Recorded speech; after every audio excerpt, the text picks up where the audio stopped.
As an educator, I know that this is after lunch, so if you do not mind participating in this speech, then I'm definitely going to need your help. So whenever I say no limits, I want you to say my terms, but you gotta say it like as if you really mean it. No limits. Oh, that was weak. I need a little bit more extra from you. Act like you really got some great food, like it was from Outback and not necessarily from the school cafeteria. When I say no limits, no limits? All right, whenever I point to you guys, I'm going to need your help in making sure that we definitely define our success in our own terms. So I have to share this with you. I'm going to share about 4 stories with you. And in those 4 stories, I hope that you can connect to one of them. What I've learned over the years is that if you can connect to the experience by visualizing it and connecting to it, then guess what? You're probably going to remember it. So let me tell you a little bit about defining success on your own terms. The first thing I want to tell you about is the person that I heard of called Master P. Now, if you're a hip-hop artist, wave your hands in the air and wave them like you just don't care. If you love hip-hop, wave your hands in the air and wave it like you just don't care. Only one student? I guess I got a whole bunch of country music fans in the building. So, and then it was the mid-90s, and I remember being in middle school, well, maybe a little bit high school. I'm not going to tell my age.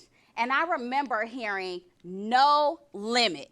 It was a rap group that was kind of out of this place called New Orleans. Have you ever heard of NOLA? Do I have any Saints fans in here? Yeah. Okay, a couple of Saints fans in the Buck world. Got to help y'all Saints fans. But I remember hearing about Master P. And Master P came out with this song with his brother and friend, C. Murder, and he mentioned about being a no-limit soldier. I thought I told you. So I was walking through my middle school hallways with my friends saying, I'm a no-limit soldier. I thought I told you. No limits? My turn. Well, guess what? That was my first time really understanding what no limits meant. See, Master P, he wasn't just your average rapper, maybe from Atlanta or from California, you know, LA. He was from New Orleans. And what I knew about him was that he was from the projects. He was a college dropout. And not only was he a college dropout, he lost some key people that were in his life, his brother and his grandfather.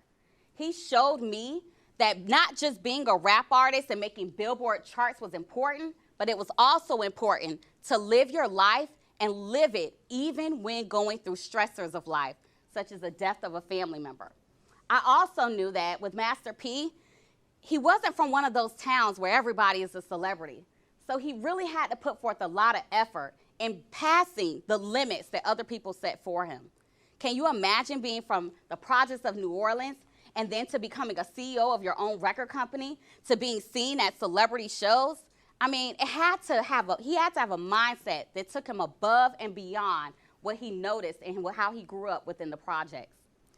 No limits? My turn. Y'all really catch on good. The second time I learned about no limits was from one of my favorite cartoons. Yes, I'm old, but I still love cartoons. I remember going to go see Toy Story. And Toy Story is probably one of the favorite, well, I know all of the people in my generation, you know what Toy Story is. It's probably one of the best movies that was ever put out. The reason I liked Toy Story so much was not because of the fact everybody loved Woody. Well, it was because I loved Buzz Lightyear. Not only was he brave and strong, but he was a space ranger, and I loved everything science. He also had this really cool quote that he would say all the time, to infinity and beyond. To me, that was an idea of no limits. I knew that reaching beyond just the basics in life took a mindset that had to be a growth mindset that I could go to infinity and beyond. No limits? My turn. No limits. My turn. You have to know that infinity and beyond is setting your own sights to whatever your future can be, and whatever you can hold in your mind is going to take you to infinity and beyond. The third time I realized about no limits was from my mom. My mom was an educator, so I would have to come home and read books, And my mom was that type of educator that not only did I have to read books, but she wanted an interpretation of why the book was important, who were the main characters, and she wanted the whole analysis. Yeah, I had that kind of mom. I remember reading the book Alice in Wonderland. If you read the book Alice in Wonderland, raise your hand. Oh, at least I got some hands on that one. What about the movie? If you've ever seen the movie Alice in Wonderland, raise your hand. Well, this is the first time that I ever realized that limits was a part of my life. I have an issue with time. My boss is over there. Don't tell her that. But I have an issue with time. And I remember the rabbit inside of Alice in Wonderland always kept a pocket clock with him. It was really interesting to me because my great-grandfather, he always kept a pocket watch with him also. And that pocket watch helped me to see that it was important that time could be a limitation to the things that I wanted to accomplish within my life. I realized that if I wanted to get to infinity and beyond, or to be on the top of Billboard charts, even though I couldn't sing, but if I wanted awards and if I wanted to be recognized, that I had to master time. Inside of the movie, I remember the rabbit saying, "Hurry, hurry, I'm late for a very important date." You have to understand when reaching your own measures of success and creating no limits, that you have to understand that time is of the essence and that it's important for you to get a hold of what time means to you. I also learned in my last story, which is the story of my life, that you need freedom. The freedom to make decisions about who you are and where you want to become in life. The choices that I made growing up in middle school and high school were not always the best choices. I was probably the original AVID student before AVID ever came out. I literally had a big binder, and I can remember my teacher, Miss Terwilliger, who was one of my gifted teachers, saying, "Jazmine, you gotta get a handle on time. Jazmine, you have so much charismatic leadership capabilities. I just need you to understand that you can be somebody, you can go somewhere." But I also remember other teachers telling me, "Hey, you're really good at math. I think that you should become an accountant."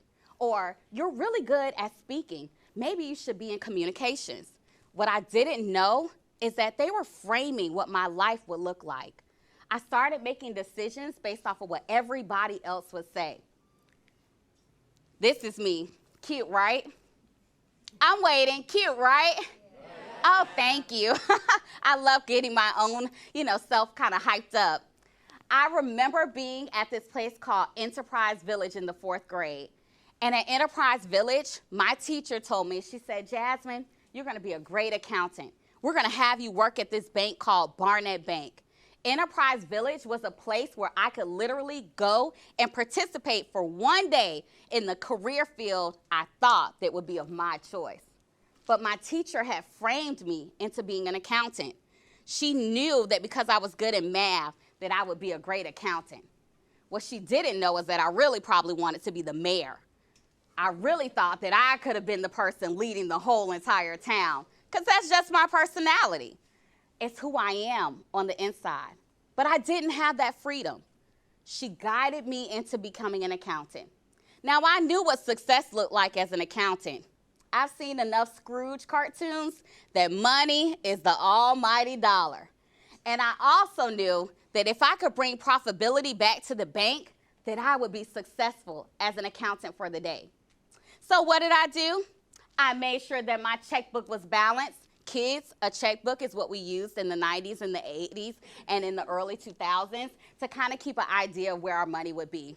Now you just tap and go. But it's ancient, it's a little archaic, but that's me and my checkbook. I remember at the end of the day that I had to give a report. I gave a report of how much money that Bank of America brought home in terms of their profitability. The next year, I had that same opportunity.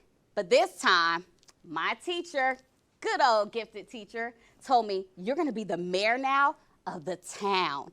And so then I was able not only to give an account of how much money the town made, but I was also able to stand next to the mayor, which is the person that I really wanted to be. My freedom was gone. My choices were gone. No limits? My turn. So I decided after school, we used to play this game called MASH. If you're familiar with MASH, please raise your hand. Oh, look at all my, oh my God, the kids too. This is awesome. MASH allowed me to see what my lifestyle was gonna be like. You had a really awesome chance to live in a mansion or an apartment, or you could live in a shack or a house. You could even think about how many kids you would wanna have. Woo, thank God I chose 0 on that one. No, I'm just kidding, kids. All of the children are my children. I also thought about, man, what kind of car would I drive? Would it be a BMW or a Jaguar? Or maybe it'd be a little hoopty. You know, the ones that putt around? I'm not gonna tell you what kind of car I drive now. But I'm an educator, just be mindful of that. So I'll say this gave me a daily opportunity to figure out what my limitations were gonna be, because I was able to make a choice. I was able to play a game of chance. I was able to see that my lifestyle could be on my terms. But in a game of chance, do you always win? No limits? My turn. So I go off to college. I had these expectations weighing on me. My parents said, hey, if you're an AB student in the car, they told me if you're an AB student, you're gonna be a BC student in college. If you're a BC student in high school, you're gonna be a CD student in college. And then my dad told me, you're never gonna make Fs, because if you make Fs, we're sending you back home. So I had this mindset that, you know what? I got my scholarships, I got Florida Bright Futures, I'm a pretty smart kid, but now I need to figure out what I wanna do. I had 2 aunts that were pharmacists, and I saw what kind of cars they were driving. I saw that their houses were pretty big, so I was like, I'm gonna take my game on the chance of pharmacy, make it my MASH a lifestyle. I remember getting into pharmacy school, and I remember doing very good, pretty good my first year. Then second year, organic chemistry comes. I failed once. I failed twice. 3 times, and I was out. I had to change my major. I literally remember sitting at home saying, but I played the game MASH. All of the expectations of others were on me. I remember feeling like a failure. I remember thinking that, did I really want to be a pharmacist? What about the idea of an AB student becomes a BC student? I remember being in Algebra 2 honors and making that C. Was that the thing that catapulted me into not being a good pharmacy student? I came home that summer and I realized that, you know what? It's time for me to make a change. I changed my major to education. Why? Because I knew it. It was something I was good at. I took all education courses the next year. Even my teachers would have me teach in the class. It was something that came natural to me. I made a change in my direction. After making that change, I ended up graduating college. Took me a little longer than expected because I had a detour, but I ended up getting my diploma. I came home and I remember my mom saying, but you're gonna be a pharmacist. And I remember still having that in the back of my mind, that I could be a pharmacist. But then I had this deja vu moment. My mom used to put stickers on my mirror when I was a kid. And when she would put those stickers on my mirror, she would say to me, Jazmine, affirm what is inside of you. I stopped listening to what everybody else said, and I started affirming what I knew was true, that I had the capabilities to be whatever I wanted to. I remembered to infinity and beyond. I remembered the no limit, and that I was a soldier. I was a soldier for myself, and that I could be anything that I wanted to be, but that time was of the essence. I ended up coming and becoming a teacher. I'm 17 years in the game now as an educator. Give me a round of applause. It's hard being a teacher, but one thing I can say is that I followed my own measures of success. I defined what success looked like.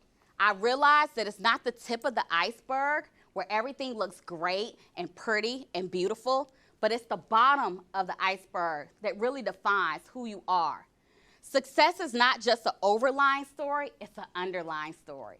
There's gonna be some failures, some triumphs. There's gonna be some moments where you're really gonna feel like, wow, where am I going to go next?